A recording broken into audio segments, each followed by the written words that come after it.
With the rise of social media, we have an entire segment of influencers who brag about how they managed to find a way to make enough money to retire in their 20s or 30s. Now, all they do is post pictures of their mansions, Lamborghinis or private jets until someone exposes them that they have been renting out their mansion or that luxury car or the private jet.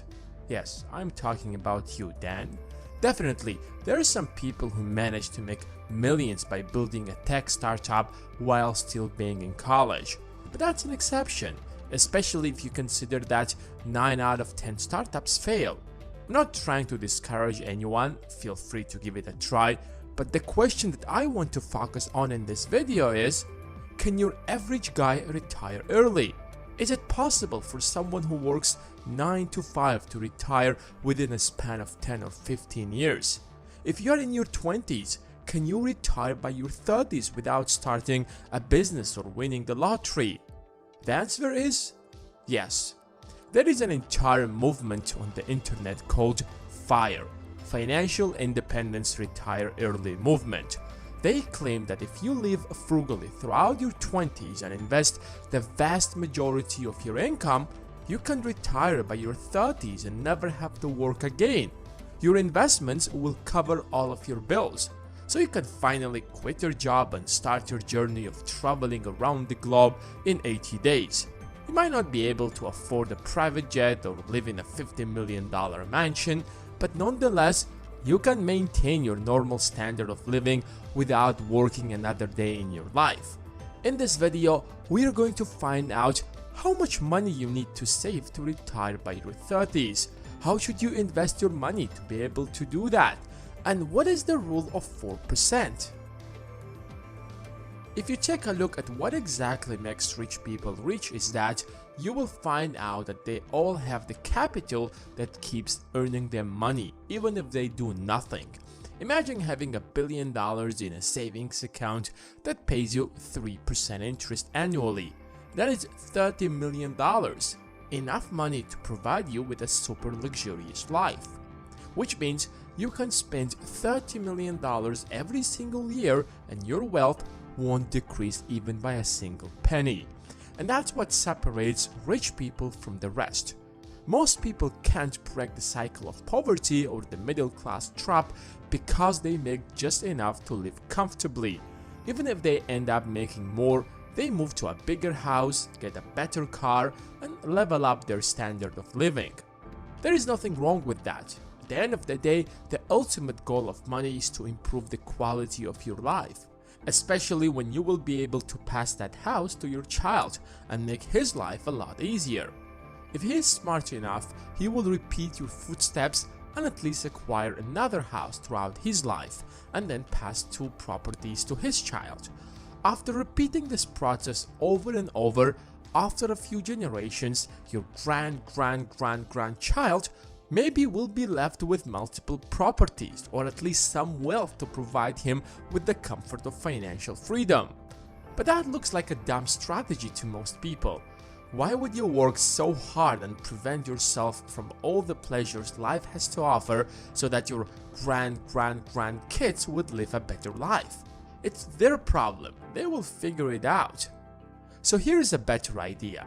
The FIRE movement claims that you don't have to work your entire life to build wealth.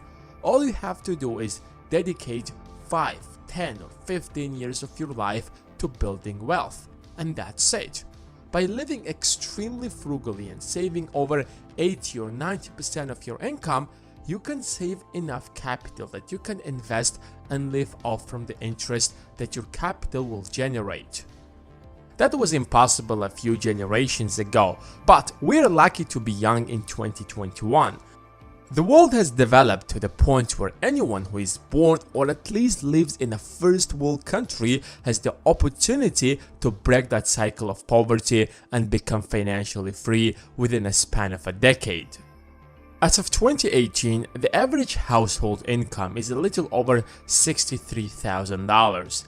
Hypothetically, since the average return on an index fund that invests in the S&P 500, for example, is 10%, by saving $630,000 and investing it in such a fund, Every year, you will be able to withdraw $63,000 and your initial investment of $630,000 will still be there.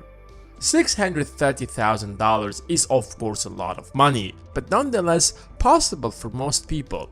Surgeons, doctors, or engineers easily make over $100,000 a year after taxes.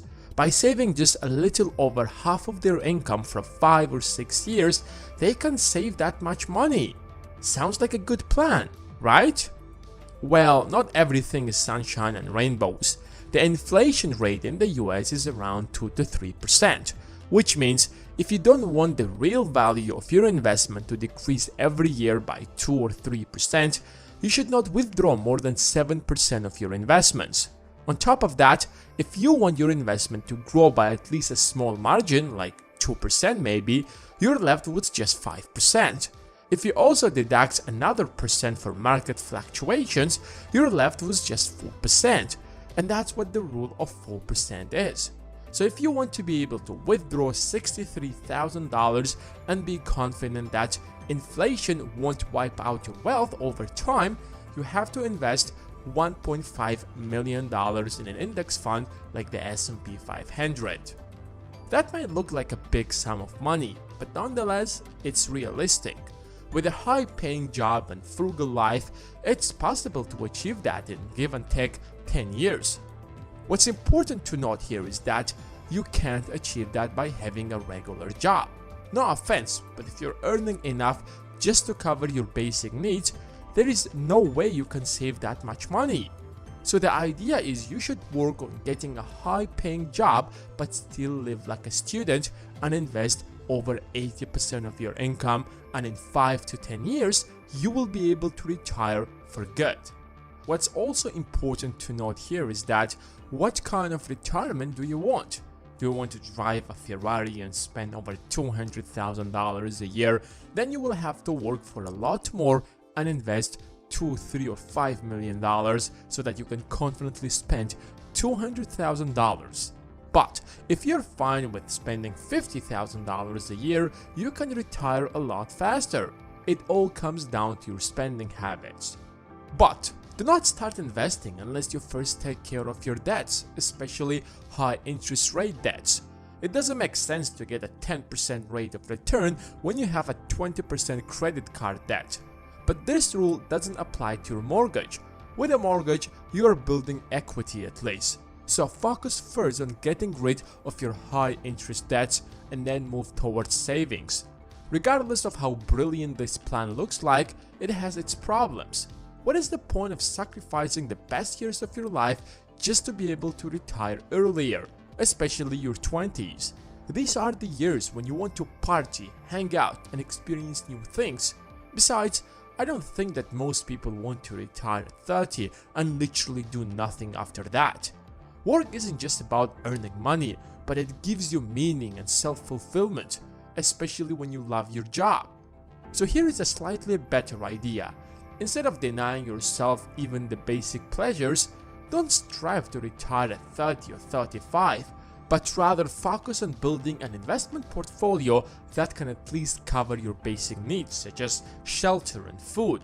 Instead of saving over 80% of your income, say 30 or 40%. In 10 or 15 years, you might not be able to completely retire, but if you want to quit your job, take a break, experience something new, you can easily afford that.